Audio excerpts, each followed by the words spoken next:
I'm a 28F, my childhood best friend will call Jess is also 28F.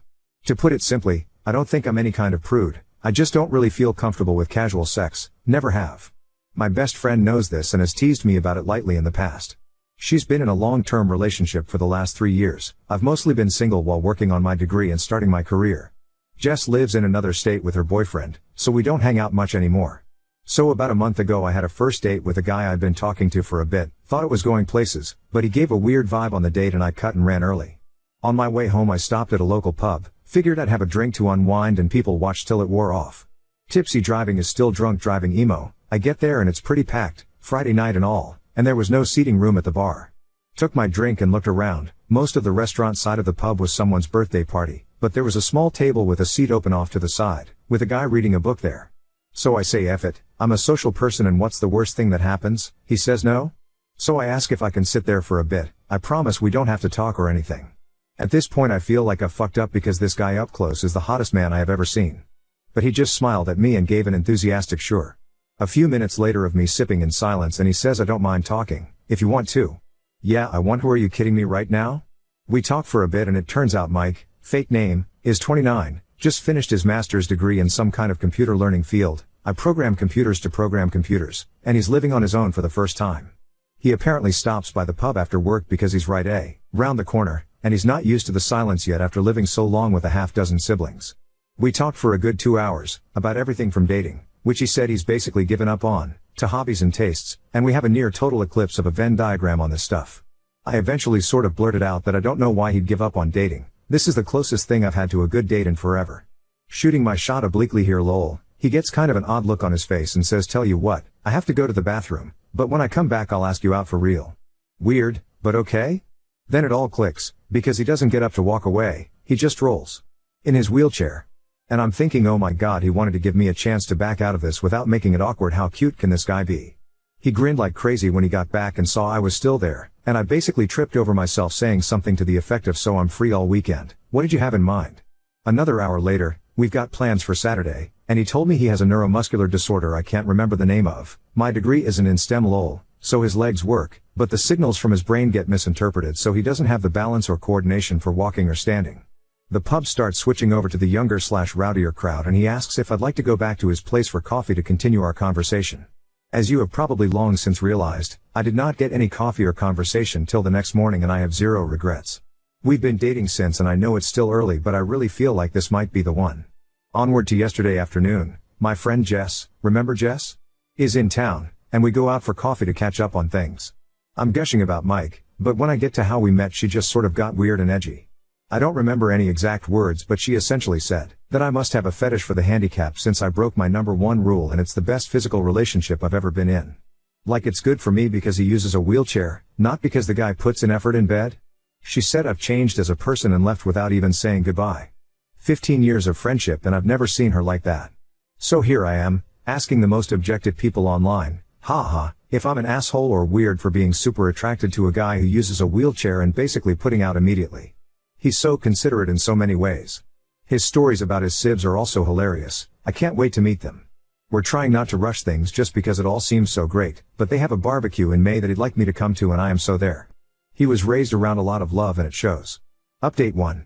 So I do have an update on Jess and shit finally makes perfect sense. And I have a slightly NSFW but funny story about Mike, because this guy is just the best, y'all. Okay, so first, I finally messaged Jess yesterday and said basically I'm still hurt by what you said, but after 15 years of friendship I'd never forgive Muzi if I didn't at least ask why you snapped at me like that. She replied immediately, I'm so fucking sorry, I didn't mean any of that, can we have a do-over on lunch? So I agreed cautiously and took a half day to meet with her today. Turns out that those of you who said she was jealous, and that she might have something else going on, and especially the person who said something might be going on in her relationship. Gold stars. She's in town because she's job hunting, because she's moving back in with her parents for a while since her relationship ended. Apparently they have been having a ton of small problems adding up, but the biggest one? Sex. The guy she's been with was apparently never great but it's gotten to the point where he makes no effort at all for her to enjoy herself and then gets pissed when she isn't in the mood. She tried talking with him about it, making suggestions but he told her recently that it's emasculating being given sex advice by a woman. The straw that broke the metaphorical camel's back, however, was that her boyfriend has always had a thing for Asian women. She's Caucasian, but she does have long black hair. After weeks of fighting over their sex life, he suggested that they spice things up by her dressing in a kimono and pretending to be Asian. She lost it on him and is absolutely disgusted by the racist fetishism and ended it right then. So she had all of this bottled up and was hoping to talk to me and finally be able to put it down. And I missed every hint that she had something big to discuss because I was gushing about Mike. So to her it felt like I was just twisting the knife by bragging about how great our sex was. She snapped, and somewhere between what I was saying and what she wanted to talk about some wires got crossed and she said something incredibly dumb. She left without saying goodbye because she was mortified and ashamed as well as irrationally mad at me. Something to know about Jess, she's an awful liar and she and I were the co-founders of our high school's foot-in-mouth society, so I do believe her. I told her I forgive her and I'm sorry I didn't realize she wanted to talk about something bothering her, and she said I was too stupidly nice and have nothing to apologize for, so I think we'll be okay. For the time being I'm not ready for her and Mike to meet, because I don't want to make things feel worse, and she agrees. But she's really happy for me. Hopefully this is just a funny story we can look back on someday. So, on to how Mike almost killed me, lol. Last night we were talking about the Reddit post and he gets this funny expression that I'm starting to recognize. And he goes, how do we know you don't have a fetish if we haven't at least tried it in the chair? And I'm like, are you sir? IS lol. He said he's never attempted it, because, cue tears, he's never felt so comfortable with a partner before. Well, his chair has what is essentially like a parking brake thing. Or it should, it's unfortunately broken and apparently getting them fixed is an expensive pain in the ass. He doesn't use it that often so he hasn't made it a priority. And there's this thing called Newton's third law, you know how every action has an equal and opposite reaction? As it happens, when you're trying to, get the motion of the ocean going, in a chair with wheels that aren't locked, there's a sort of counter motion that starts and fucks it all up. So we were going nowhere fast except for inching along the floor in his bedroom. And laughing at the silliness, which isn't helping. Eventually he just stops and says maybe we can get some of those wooden block things they use to keep little planes from rolling away, like in Indiana Jones, you know? I absolutely lost it. Like laughing so hard I'm in tears, he's giggling half at the situation and half at my reaction, and everything just keeps setting me off again. Finally I get it under control, doing some deep breathing exercises and shit, and I look at him again. And he pulls the straightest face he can, and says, for the love of God, golly. This sure is uncomfortable. Folks, if I had asthma I would have fucking died right there. I laughed so hard I think I pulled a rib. Like wheezing and not even laughing anymore so much as weeping and making this awful hey noise when I could catch my breath. While he's laughing and rubbing my back and saying he's sorry, he couldn't resist. So yeah, confirmed, no fetish here, and this magnificent bastard's comedic timing might actually kill me. I doubt I'll update again, because there's really nothing I can see needing to share given everything's sort of worked out. And in the end, the real assholes were the friends we made along the way? Ike. Thanks for all the lovely comments on my last post and for coming along with me on this absurd but brief drama in my life, lol. Oop, and everyone's phones blow up. Genius, I'll finally go viral and get all those internet dollars I assume people are raking in, lol. I probably will post an update on this account, but I don't necessarily want to bog down Ada with my silly shit. I'm so excited and nervous. It's apparently a Mother's Day barbecue. Which I didn't know because my parents and I are estranged and I never even seriously thought about having kids before meeting Mike. But apparently it's a lot of people and a lot of food and apparently everyone knows he's bringing me. Also, can I just say fuck yes about his mom? They apparently have a huge one-floor rancher and she just assumed we'd be sleeping together in his old room. Like none of that weird you aren't married so you get separate rooms shit. I already adore them and we haven't even met yet. Update 2. It's a doozy, or at least felt like it at the time for a girl who grew up with a small, dysfunctional family. So first up, you know what people, at least me, don't think about when dating a guy who's always sitting? Height. I know he's taller than me because we cuddle a lot, and he's taller sitting on the couch, but I didn't really get it. So we drive up Friday night after work, actually south and west, lol, but to my brain it's always up, in his vehicle, which is modified to be driven entirely using his hands. Neat, right? He's a really good driver too. One more green flag. We get to the house, and it's huge you guys, lol, like not a mansion, just kind of a sprawling one-floor rancher. Real estate was wild back in the day. Anyway we get out, and I meet his mom. I'd like to point out I am no slouch, I'm 5'7". His mom is towering over me. But she was the nicest lady ever. We go inside and I meet his dad, who funny enough is apparently the only short one in this family, and his youngest sister, who is living there with his 1-year-old niece. She gets up to hug me and she is also really tall. It's already a bit late then, so we eat and head to bed. I get to see his cute as shit room from when he was a teenager, and I casually ask hey, so I don't know how this works and stuff, but how tall are you? And Mike is all I'd to know, like a bit over 6 feet 4 inches? Been a while since I checked. A bit over 6 feet 4 inches. So, is everyone in your family tall? Kinda? We met the Nordic basketball team he calls a family properly the next day.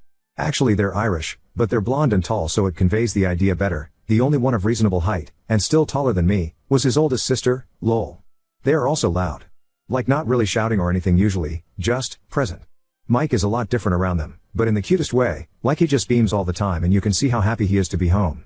One of his brothers put him in a headlock and gave him a dang noogie as a greeting, and got elbowed in the side for it, and all of them laughing. And his mom smacked one of his brothers with a rolled up magazine for putting his feet on the table. More laughing. Just intimidating, but in the happiest way imaginable. I'll admit I was a little shut down for a bit, but Mike kept checking in with me to make sure I was okay, and they were all really nice, so I got into the spirit after a bit. I mentioned this in another comment, but Mike has a special sports wheelchair he uses for, well, sports. And he and his siblings play basketball. And he is good. Apart from just having a hell of an arm, he's quick as hell. And this magnificent bastard that I love will absolutely, purposefully, gleefully run someone's toes over. He aims for it. They all have this yank back the foot maneuver that's hysterical to watch. So it was this crazy day of loud people playing and having a blast, nieces and nephews running around, and just noise. My ears are still ringing. The food was catered in advance because his mom had 7 babies. All I make on Mother's Day is margaritas. They also have a pool. It's a bit chilly still, but the pool is heated, so we actually all got to swim, which was a lot of fun because I got to show off that I too am athletic. I can do a backwards somersault off a diving board. Yeah. I'm a real catch lol. They at least pretended to be impressed. We all stayed up late drinking and bitching that it was too overcast to see the aurora, boo, and I had the worst hangover I've had in a while on Sunday. We slept in a bit late, and then joined Mike's family for the barbecue part of the barbecue weekend. His dad can grill people. And he's fast, food coming off the grill at lightning speed. I asked Mike about it and he laughed and said there was 7 of us to feed. Ever see a nest of baby birds? He had practice. Which, fair enough. I don't have much experience with babies, but I got to hold his youngest niece, the one living at home with his sis until her husband gets back from deployment, and we had a light talk about kids in the future. I told him that I never put much thought into it, but if they were going to grow up in a happy home like his and not how I grew up, I'm pretty sure I'd be open to having them with him someday. But later. I need him all to myself for a while first. He seemed really happy about that, which makes me feel all goofy and happy. I'm sappy. We had to drive home Sunday night, but before we went his mom hugged me and said she's never seen her son like this, and thanked me for taking good care of her baby. And asked if we'd be back for the 4th of July or if we were doing something with my family. And I tried to be all no, we'll be here if you don't mind. I don't see them much and I think she caught on that there's more to the story, so she just hugged the shit out of me, Vikings, all of them I swear, and told me she can't wait to see me again. My ears are still ringing from all the noise and chaos, but it was an absolute blah, st, and I can't wait to see them again in July. Also, pretty much sure Mike is the man I'm going to marry. I literally can't think of a single reason why I would ever let him get away. Update 3. You know how sometimes a relationship looks amazing at first but then all the red flags start showing up? This isn't one of those stories, lol. Sorry, that was mean, but I couldn't resist. Okay, on to the actual update. No, we aren't engaged yet. Yes, we have talked about it in the context of how seriously we are taking things. No babies yet either obviously, we are diligent about birth control. I want Mike all to myself for a while. So, the 4th of July visit to his family's house was pretty awesome. After getting to know everyone last time I had better expectations of what I was going into, and I've talked with my therapist about the whole play fighting makes me anxious because in my childhood home it wasn't playing thing. I don't want them to ever curb how they act to cater to me, and instead I guess I'll consider it immersion therapy. I think Mike mentioned it anyway because I didn't see much of it this time, though there were cheerful threats of doom lobbed about which I didn't mind at all. His mom is amazing, I'd like to point out. Even if she moms so hard it makes me weepy. So, background info, I have a really common sounding name spelled really uncommonly. Think Danielle or Jessica. Because in addition to everything else my parents decided to be creative when they named me. So, although I do sort of like my name, that meant I was that kid who never saw their name personalized on anything. Mike's family, on the other hand, had like a million kids and they all got traditional names, so personalized stuff was huge for them. It kept them from fighting over stuff I guess. One of the things in their house, because they have a pool, is that each of the kids, adults now, has their own personalized beach towel that lives at the house. So we get to their place and it's and a hot drive there, so right after we get in Mike suggests I go to his room to get changed into a swimsuit so we can have a dip in the pool. I'm thinking that sounds perfect, right? Some of you may already know where this is going. I get to his room and there is a towel on the bed. In my favorite color.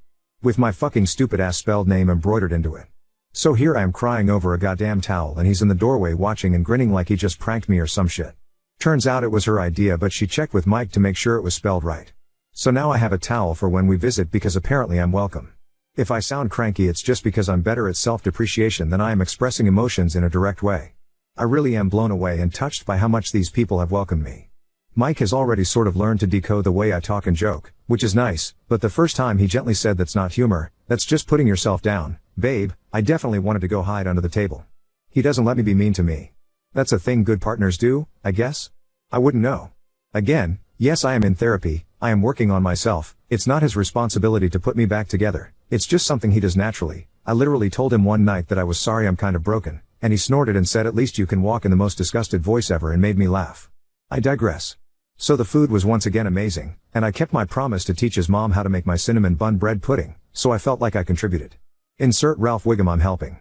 Meme, I learned to play Yahtzee, and as it turns out I am very good at it. They do a lot of board games things at night when everyone is staying for the week. These people have a lot of board games. And puzzles. Whole damn storage closet of the things. They also drink like fucking fish and can hold it, so I'm learning to say myself. Mike doesn't drink much when we aren't there, so I'm not worried that it's a red flag. Only red flag of his that I've found was a Red Sox pennant in his room. Now I realize I might be talking him up a lot, but he isn't perfect.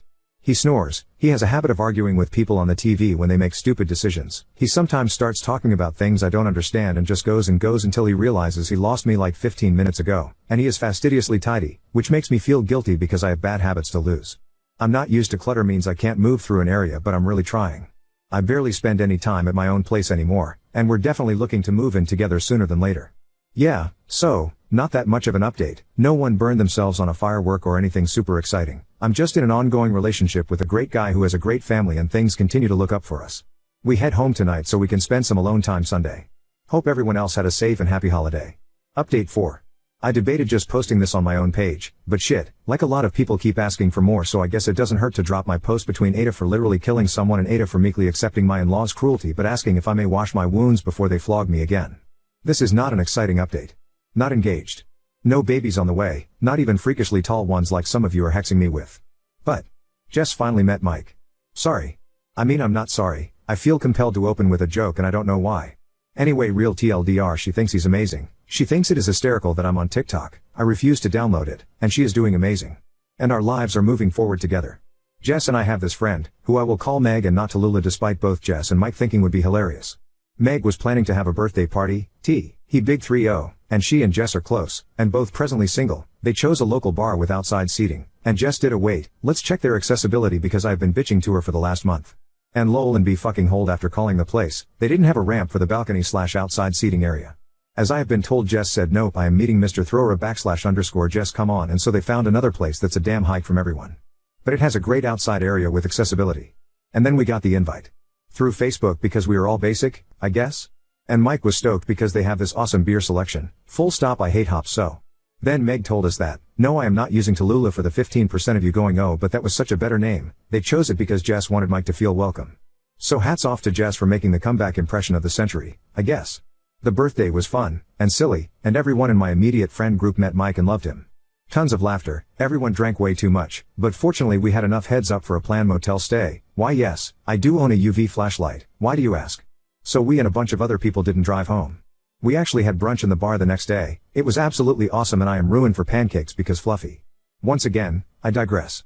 Jess and Mike hit it off and she told him literally every story I didn't want her to over brunch, and it all was great apart from the persistent hangover. I crashed at Mike's again. And then he asked what it would cost to break my lease, because he hates the mornings he wakes up and I'm not there. So the next upcoming week and a half or so is going to be insane while I pack up my whole damn life and shove half into a storage unit and the other half into his apartment, and then we'll be living together. I know it's too soon. He does too. We've decided we're idiots and just going for it. My landlord is a lady who is a bit on the older side and isn't charging me for breaking the lease as long as I leave the place ready for a new renter, so I may respond to comments for a bit right away but expect a lot of silence for a while after. True TLDR, best friend made a good second impression, and I'm moving in with Mike ahead of schedule. I should be worried but I'm actually just really excited.